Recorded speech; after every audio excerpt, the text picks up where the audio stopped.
Hey guys, this is Joe again with another how-to origami tutorial, and in this tutorial I will teach you how to make a gift box. So I'm using a more festive piece of paper right here, but you don't need to just save this for Christmas. It's a good gift box for any time.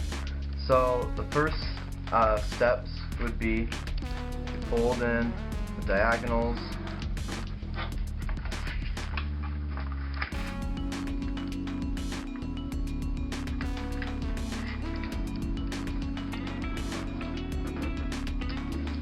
and fold it in half this way as well. By the way, this is a really quick and easy model, so it's not going to be something that's going to take a lot of time. It's fun to do as well. Looks good. Alright. So once you've folded all of the diagonals and folded in half both ways, creases should look like this. The next steps, you're going to flip it over to the side you don't want showing. So for me it'd be the white side. I want this side to show, so I'm going to flip it with that side down. And you take all the corners and you fold it in to the center point right there where all the lines cross. Once your point gets there, just back it off a little bit so you have room later. Make sure it's not quite touching the point. It's not a big deal if it is, it just makes it a little bit easier to fold later on.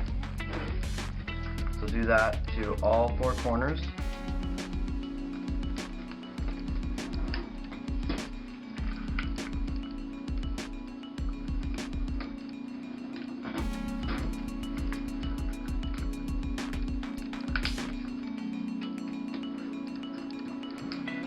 Just like that. And again, I'm keeping spaces between here just so that later steps are a little bit easier. Okay, so now with the corners still facing up, you're going to take one of the sides of the square and fold them in to the crease running along the center like that.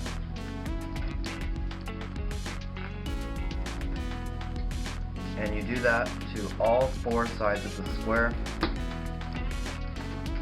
And for these steps, you also want to keep it a little bit away from the center. It's not as big of a deal this time, but you still want to be able to have some room for the later step.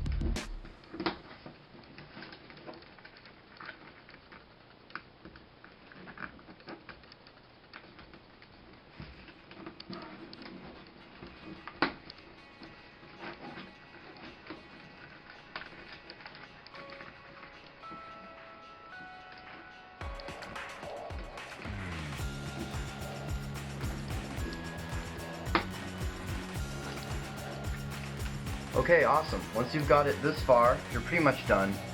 You want to take two of these corners and unfold them, so it should look like this. And now, folding the piece of paper at this angle, you take the sides and you fold them up 90 degrees so they're standing up perpendicular like that. Alright, and so you'll notice right here on the sides there are these well, there's all these folds, but there's a diagonal right here. And if you pinch on this diagonal, and you do the same on the other side, it starts to draw up this side. So I'm going to zoom in a little bit and show you exactly what this is supposed to look like.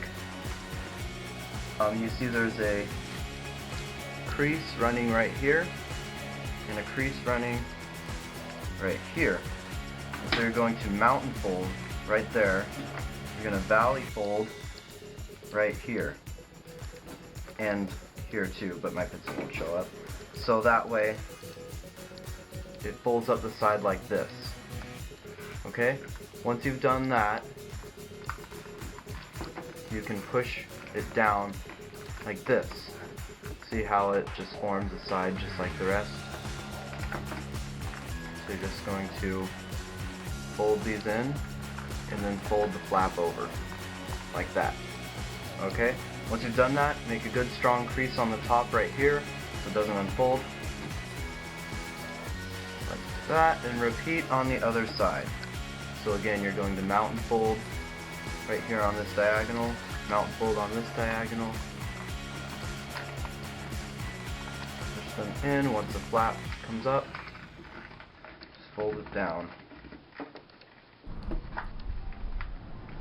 Okay, so that's the finished first section of the box. You can stick with this and just put wrapping paper and you can make it look nice.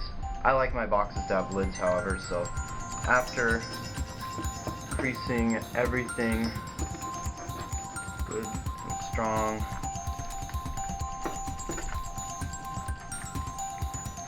like that, I'm going to take another piece of paper. Whoops, I need to zoom out, don't I? There we go.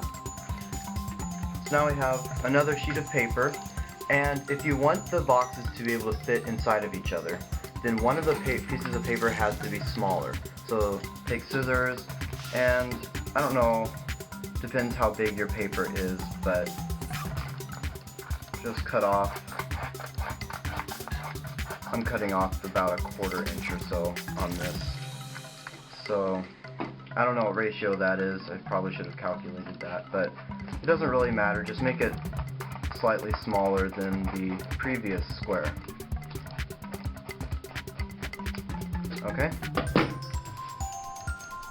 So now we have this, and we do the exact same thing over again. Fold the diagonals, fold in half both ways, fold in the corners, all those steps. Just repeat them over on this one.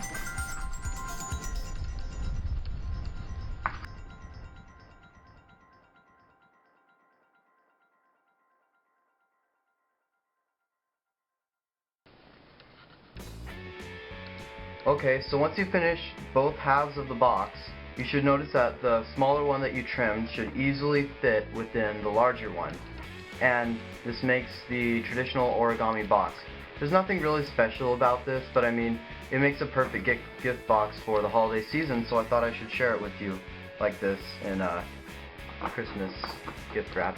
Anyway, hope this was helpful. It's really fun, really easy. I hope you all have a very Merry Christmas. See you in the next video.